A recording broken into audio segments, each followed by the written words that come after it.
मोहम्मद का नाम हमारे दिलों में है, हमारे खूनों में, हमारे हर कतरे में है। हम सोते हैं तो ला इलाहा इल्लल्लाह मुहम्मदुर रसूलुल्लाह, हम उठते हैं तो ला इलाहा इल्लल्लाह मुहम्मदुर रसूलुल्लाह। हम किसी बुत को देखते, आपने 35 लोगों पर या 25 लोगों पर FIR करिए, मैं कहती हूँ आप 25 करोड़ मुसलमानों पे भी कर देंगे तब भी उन पर कोई फर्क पड़ना ही नहीं, क्योंकि मुसलमान मोहम्मद के लिए जीता है और मोहम्मद के लिए मरने को तैयार है। हर मुसलमान मरने को तैयार, इवन मैं भी मरने को तैयार। अगर आपको लगता है कि आपको प्रॉब्लम है कि ये कहने में कि आई लव मोहम्मद, तो मैं अमन रिजवी कहती हूँ I love Mohammad, I love Mohammad, I love Mohammad. हजरत आदम अलैहिस्सलाम रो रो के अपने रब से माफी मांगते थे और ये कहते थे बख्श दे मुझको खुदाया, बख्श दे सदक़े में प्यारे रसूल अल्लाह के। अल्लाह ताला उनसे पूछता था तुमको क्यों कर इल्म अहमद का हुआ। हजरत आदम अलैहिस्सलाम ने कहा आसमानों में नहीं ऐसा मकाम जिस जगह लिखा ना हो अहमद का नाम। हूर के सीनों पे लिखा है ये नाम और इसके खंभों पे लिखा है ये नाम, ला इलाहा इल्लल्लाह मुहम्मदुर रसूल अल्लाह। सबसे पहला सवाल अहमद रिजवी, आप किस तरीके से देख रहे हैं कि आई लव मोहम्मद कहने पे जो है FIR दर्ज कर दिया जाता है? आप भी एक मुस्लिम महिला है और इस हिंदुस्तान की महिला है, किस तरीके से आप देख रहे हैं? देखिए, हम जिस हिंदुस्तान में रहते हैं यहाँ पर संविधान फॉलो होता है। अब नहीं मालूम वो संविधान कहाँ चला गया, कहाँ सोया पड़ा है, कहाँ पे ख़त्म कर दिया, या एक तरह से डिक्टेटरशिप आ गई। आप ये देखिए कि जो इस्लाम है, इस्लाम का जो पहला जुज़ है, जब हम मोमिन हैं, जब हम इस्लाम में दाखिल होते हैं या जब हम बाय बर्थ इस्लाम होते हैं तो हम कलमा पढ़ते हैं ला इलाहा इल्लल्लाह मुहम्मदुर रसूलुल्लाह। अगर हम खाली ला इलाहा इल्लल्लाह भी कह रहे हैं तो हमारा इस्लाम पूरा कंप्लीट नहीं है, मोमिन नहीं। हम मोमिन जब ही कहलाएंगे जब हम पूरा कलमा पढ़ें ला इलाहा इल्लल्लाह मुहम्मदुर रसूलुल्लाह। यानी कि मोहम्मद जो है वो हमारे जुज़ में कण कण में शामिल है। और जब आप ये कि देखिए कि ये कानपुर का वाक़या उत्तर प्रदेश के कि आई लव मोहम्मद कहने पे 25 लोगों पे FIR हो जाती है, लेकिन जो नफ़रत के पैगाम लेकर चलते हैं वहाँ तो यहाँ उत्तर प्रदेश की पुलिस न शासन न प्रशासन कुछ नहीं देखता है। आप ये देखिए जब भी कोई इनका त्यौहार होता है, कांवड़ सेवा जा रही होती है या कुछ भी इनका कोई प्रोग्राम हो रहे होते हैं, कह रहे हैं कि देखिए कुछ लोग कह रहे हैं कि अगर आई लव मोहम्मद कहना तो पाकिस्तान में जाके कहो। नहीं, वो जाहिल लोग हैं ना। मैंने कहा ना उनको पता नहीं है। ये देखो, हिंदुस्तान एक छोटा सा मुल्क है, या वैसे कहो तुम बहुत बड़ा मुल्क है, लेकिन जितने अगर पूरी दुनिया के ममालिक देखे जाएं उसके लिहाज से हिंदुस्तान इतना बड़ा मुल्क नहीं। बेशक ढिंडोरा पीट ले कि डेमोक्रेसी सबसे बड़ी मदर ऑफ डेमोक्रेसी हमारे पास है, तो यहाँ पर हिंदुस्तान में संविधान चलता होगा, लेकिन अल्लाह हिंदुस्तान में भी है, अल्लाह जापान में भी है, अल्लाह ईरान में भी है। जहाँ जहाँ मुसलमान है वहाँ पर खुदा है और उसको मानने वाले हैं, वहाँ पर तमाम जगह मस्जिद हैं। तो आई लव मोहम्मद यानी उनको मोहम्मद से मोहब्बत है। तो ये तो पहली बार मैं देख रही हूँ कि अगर कोई बंदा कह रहा है कि आई लव मोहम्मद, तो ये कहते हैं ना मोहब्बत की बात मत करो, नफरत की बात करो, क्योंकि नफरत की बात करते हैं ये सारे नफरती चिंटू, ये डर गए हैं। अब मेन बात ये कि सारे फड्डे, सारे फार्मूले, सारे चूरन लेकर आ गए। इनको लगा कि हर जगह हमारा लंटर डल जाता है। हम क्या ना मुसलमानों की मॉब लिंचिंग करते हैं, मुसलमान फिर भी इन्नल्लाह मा साबरीन पढ़ लेता है। हम रमज़ानों में मुसलमानों को गाली देते तब भी मुसलमान इन्नल्लाह मा साबरीन यानी सब्र करने वालों के साथ मेरा खुदा है। तो इनको लगा कि अब नया कोई फंडा लेकर आते, जब भी मुसलमान मोहब्बत की बात करेगा तो हम नफरत की बात करेंगे। और दूसरी बात अगर आपने देखा हो तो इस्लाम तो मोहब्बत का ही नाम है। इस्लाम को मानने वाले, इस्लाम की तारीख़, इस्लाम की सीख, तमाम चीज़ जो है वो एक मोहब्बत पर टिकी हुई है, सब्र पर टिकी हुई है और एक तरह से कहिए बराबरी पर टिकी हुई है।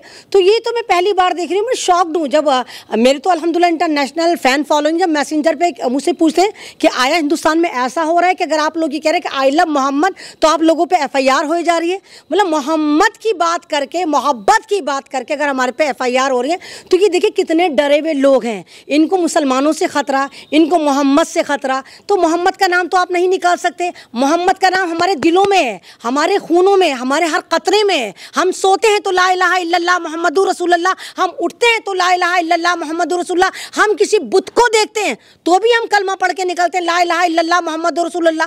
तो मुसलमान के दिल से आप मोहम्मद की मोहब्बत नहीं निकाल सकते। आपने 35 लोगों पर या 25 लोगों पर FIR करिए, मैं कहती हूँ आप 25 करोड़ मुसलमानों पे भी कर देंगे तब भी उन पर कोई फर्क पड़ना ही नहीं, क्योंकि मुसलमान मोहम्मद के लिए जीता है और मोहम्मद के लिए मरने को तैयार है। हर मुसलमान मरने को तैयार, इवन मैं भी मरने को तैयार। अगर आपको लगता है कि आपको प्रॉब्लम है कि ये कहने में कि आई लव मोहम्मद, तो मैं अमन रिजवी कहती हूँ I love Mohammad, I love Mohammad, I love Mohammad. हमें अपने मोहम्मद से मोहब्बत थी, मोहब्बत है और रहती दुनिया मोहब्बत रहेगी। आज हम जिंदा हैं, कल हम मर जाएंगे, हमारी औलादें आएंगी, जितने मुसलमान हैं वो यही कहेंगे I love Mohammad, I love Mohammad. लेकिन ये हिंदू राष्ट्र है, किसने कहा हिंदू राष्ट्र है? कहाँ से लेकर आते हो ये चूरन? किसने कहा हिंदू राष्ट्र है? कब कहा हिंदू राष्ट्र है? अरे हिंदू राष्ट्र जब होगा जब संविधान नहीं चलेगा। हिंदू राष्ट्र में संविधान नहीं चलेगा भीमराव अम्बेडकर का। और अगर हिंदू राष्ट्र होता तो संविधान कैसे चल रहा है? कैसे संविधान लगा हुआ है? कैसे संवैधानिक तरीके से जीत कर आते हैं? ये हिंदू राष्ट्र नहीं है। तुम जैसे लोग हैं जो सोशल मीडिया के बेचारे यकीन करके आ जाते हैं कि हिंदू राष्ट्र। कोई हिंदू राष्ट्र नहीं है। अगर हिंदू राष्ट्र तो फिर यहाँ पर संविधान को फॉलो नहीं करना चाहिए। बाकायदा सरकार को अनाउंसमेंट कर देना चाहिए कि भारत में संविधान जो है वो फुर्र हो चुका, यहाँ पर खलील खां फाख्ता उड़ा चुके, यहाँ हिंदू राष्ट्र चल रहा है। कोई हिंदू राष्ट्र नहीं मेरे भाई, ये हिंदुस्तान है और ये कुछ लोगों ने करा है। कमाल की बात ये देखिए कि बहुत सारे नॉन मुस्लिम जो हैं वो रसूल पाक की शान में नाते पढ़ते हैं, है ना। मैं ये कहती हूँ हमारे दुनिया में रहती दुनिया में हमारे पहले पैगंबर हज़रत आदम अलैहिस्सलाम थे जो जन्नत से निकाले गए थे। क्यों? क्योंकि उन्होंने अल्लाह ताला की नाफरमानी करी थी। हज़रत आदम अलैहिस्सलाम रो रो के अपने रब से माफ़ी मांगते थे और ये कहते थे बख्श दे मुझको खुदाया, बख्श दे सदक़े में प्यारे रसूल अल्लाह के। अल्लाह ताला उनसे पूछता था तुमको क्यों कर इल्म अहमद का हुआ? हज़रत आदम अलैहिस्सलाम ने कहा आसमानों में नहीं ऐसा मकाम जिस जगह लिखा ना हो अहमद का नाम। हूर के सीनों पे लिखा है ये नाम, अर्श के खंभों पे लिखा है ये नाम, ला इलाहा इल्लल्लाह मुहम्मदुर रसूल अल्लाह। तो आप मोहम्मद को जुदा ही नहीं कर सकते। मोहम्मद को ख़त्म करने का मकसद ये हुआ कि आप इस्लाम को ख़त्म कर रहे हैं, तो इस्लाम को तो आप ख़त्म कर नहीं सकते। कितने चूरन आएंगे, कितने नफरती चिंटू आएंगे, कितनी गुफाओं की औलाद आएंगी, इस्लाम का बाल भी बाका नहीं कर सकते। और आप ये देखिए कि मुसलमान को किस तरह टॉर्चर करा जा रहा है। कभी मसाजिद को टारगेट कर रहे हैं, कभी हिजाब को कर रहे हैं, कभी दाढ़ी को, कभी टोपी को, कभी मुसलमानों की मॉब लिंचिंग कर रहे हैं। क्या भारत से इस्लाम ख़त्म हुआ? क्या मस्जिदों में लोगों ने नमाज पढ़नी बंद करी? क्या मुसलमानों ने रोज़े रखने बंद करे? कुर्बानी पे हर साल ये लोग ड्रामे करते हैं, क्या मुसलमानों ने कुर्बानी देनी बंद करी? तो इनका ये नया ड्रामा है, नया चूरन लेकर आए कि अब हम जो भी मोहब्बत की बात करेगा हम नफरत की बात करेंगे। तो आप भारत को सीधा लिख दो ना कि ये मोहब्बतिस्तान नहीं है, ये नफरतिस्तान है। आप ये कहो ना नफरत का स्थान है, मतलब ये तो बिल्कुल हद हो गई, इनफ हो गया। पागलपन के आलमी रिकॉर्ड कायम कर दिए कि अगर हम कह रहे हैं कि आई लव मोहम्मद तो ये कह रहे हैं ना हम तुम्हें मोहम्मद से मोहब्बत नहीं करने देंगे, हम नई रिवायत कायम नहीं करने देंगे। यानी ये कह रहे हैं कि सन 2014 के बाद हम मोहब्बत की कोई बात ही नहीं करने देंगे। सन 2014 के बाद जो भी मोहब्बत की बात करेगा तो ये कहेंगे ना हम नफरत की बात करेंगे, हम मॉब लिंचिंग की बात करेंगे, हम मुल्लाओं की बात करेंगे, हम ग़ज़वाए हिंद की बात करेंगे। ये सिर्फ उल्टे चलेंगे और हर जगह ये नफरत का बोलबाला करेंगे। लेकिन पुलिस जो है अब इस बात से इनकार कर रही है, कह रही है कि आई लव मोहम्मद कहने पे एफआईआर दर्ज नहीं हुआ है, बल्कि जो है बिना अनुमति के गेट लगाने और बैनर फाड़ने के जुर्म में जो है एफआईआर दर्ज हुआ है। देखो मेरे भाई, उन लोगों को भी नहीं पता, वो तो सरकारी रॉबर्ट हैं, वो बेशक वर्दी में, वो सरकारी गुलाम हैं। उनको जो हुक्म दिया जाता है, गवर्नमेंट एम्प्लॉय है, गवर्नमेंट एम्प्लॉय का मतलब गवर्नमेंट के नौकर, जो सरकार उनको देती है सरकार वो कर लेते। उनको नहीं मालूम था कि हम जो 25 लोगों पर, कानपुर के 25 मुसलमानों पर एफआईआर करेंगे, फौरन कर देंगे, है ना, फौरन कर देंगे। इतने फारिग हैं, फौरन कर देंगे। हजारों लोगों को देखिए मारा जाता है, मुसलमानों को कितना परेशान करा जाता है, मॉब लिंचिंग करी जाती है। वहां तो ये अज्ञात लिख देता है, अज्ञात लोगों ने मारा, एफआईआर नहीं होती। लेकिन यहाँ फौरन के फौरन 25 मुसलमानों पर एफआईआर कर दी।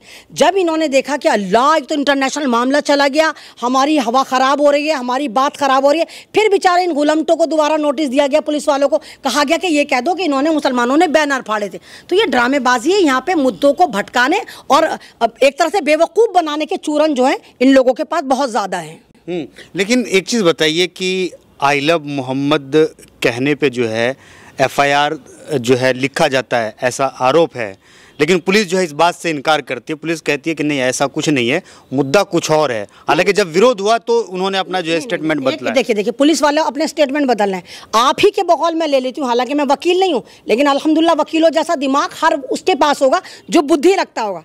आपने कहा कि पुलिस वाले ये कह रहे हैं कि जी कुछ बैनर पोस्टर फाड़े गए थे, यानी वहीं फाड़े गए होंगे जहाँ पर आई लव मोहम्मद का बैनर लगा हुआ होगा। तो एक बैनर को फाड़ने के लिए क्या 25 मुसलमान जाएंगे?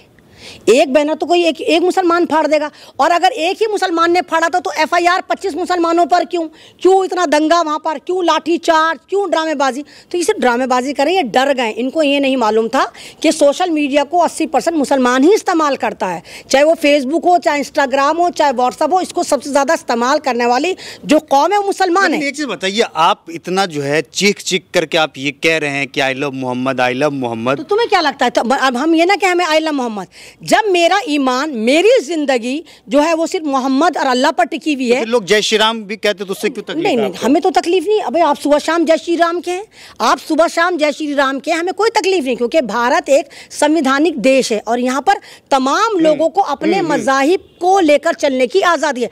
हमें जय श्री राम से कोई प्रॉब्लम नहीं है, हमें आपके कावड़ यात्रा से कोई प्रॉब्लम नहीं, जबकि उस कावड़ यात्रा से हर मुसलमान को प्रॉब्लम होती है। गाली गलौज, मस्जिद के सामने ड्रामेबाजी सब चलती है, लेकिन मुसलमान फिर भी चुप बैठा है। अरे आप अपने धर्म को ईमानदारी से निभाएं ना। आप अपने धर्म को प्रमोट करने के लिए इस्लाम को क्यों लेकर चलते हैं? मैंने आपके इंटरव्यू में कई बार कहा, असल में टीआरपी का ख़जाना जो है वो इस्लाम है, टीआरपी का ख़जाना जो है वो मोहम्मद है, टीआरपी का ख़जाना जो है कुरान है, इस्लाम है, हिजाब है, टोपी है, दाढ़ी है। अब जब ये बिल्कुल मांद पड़ना शुरू हो जाते हैं और इनसे सवाल करना, जब इनसे सवाल करा जाता है, इनसे हिसाब किताब लिया जाता है, सरकार के आगे पूरा डेटा रखा जाता है कि तुमने करा क्या। मेन बात है, अमेरिका ने जिस तरह टैरिफ लगाया, वो एक दिन तो ट्रंप कहता है कि मोदी जो है मेरा दोस्त है, अगले दिन वो कुछ ना कुछ उल्टे सीधा हमारे पे पाबंदी लगा देता है। तो उन चीज़ों को दबाने के लिए, उन चीज़ों को हटाने के लिए, उन मुद्दों से हटाने के लिए कोई ना कोई ऐसा मुद्दा उठा देते हैं मुसलमानों का, जिससे पूरा देश त्राहिमाम करे। सोचो ला मुसलमानों के साथ ऐसा होगा और नफरती चिंटू खुश हो जाए, मुल्ला की पेंच टाइट कर दिए। तुम्हारे बाप की हिम्मत है? तुम्हारे बाप की हिम्मत, तुम 25 करोड़ लोगों पर FIR करा दो। ना तुम हमारे दिलों से मोहम्मद को मिटा सकते, ना तुम हमारी सोचों से मिटा सकते, ना तुम हमारे इस्लाम को मिटा सकते। कोई ऐसे कितने आए, कितने गए? शद्दाद, नमरूद, फिरौन, इजराइल कितना है? क्या इस्लाम का बाल बाका करा? नहीं करा। अरे तुम तो कुरान शरीफ में एक नुक्ता नहीं बदल पाए। जो भी कुरान शरीफ में ज़रा सी भी चेंज करना चाहता है तो मुसलमानों को पता चल जाता है कि इन्होंने बदला है, क्योंकि हम अपने मजहब को लेकर बहुत ज़्यादा लॉयल हैं, ईमानदार हैं, और हम वो उस खुदा को मानते, उसको सिजदा करते जिसको हमने देखा ही नहीं, गायबाना तौर पर। ठीक, तो जिस खुदा को ना देखने पर हम उसको सिजदा करते। लेकिन मोहम्मद तो हमारे दुनिया में आए थे ना, उनकी तो हमें ज़िंदगी पता है, उनकी मुश्किलात पता है, उन्होंने किस तरह इंसानियत पे काम करा वो तो हमें पता है। तो हम कैसे मोहम्मद की बुराई तुमसे सुन ले? हम तो आई लव मोहम्मद कह रहे हैं ना, हम तुम्हारे धर्म को तो हेट नहीं दे रहे हैं ना। आज तक आप देखो कितनी मतलब मुसलमान है, कितने सोशल मीडिया में मुसलमानों को ट्रोल करा जा रहा है, नफरत दिखाई जा रही है, बाकायदा मुसलमानों को मारते हुए वीडियो है, मुसलमानों के बुजुर्गों को दाढ़ी काटते, मॉब लिंचिंग करते हुए वीडियो। आप एक वीडियो भी ऐसी बता दो कि खुदा ना करे अगर कोई मुसलमान बेवड़ा, शराबी, नशेड़ी, गंजेड़ी भी है, अगर है तो वो कोई ऐसी वीडियो बनाकर डाल रहा हो जहां इनके भगवान को, इनके मंदिर को, इन लोगों को गालियां दे रहा है। यानी मुसलमान अगर बहकावा भी है तब भी उसको पता है कि नहीं, किसी के मजहब को गाली नहीं दी जाती। लेकिन ये लोग ये इतने नशे में टल्ली रहते हैं कि इनको मोहब्बत से नफरत है। हम फिर भी कहेंगे और देश का बच्चा कहेगा आई लव मोहम्मद।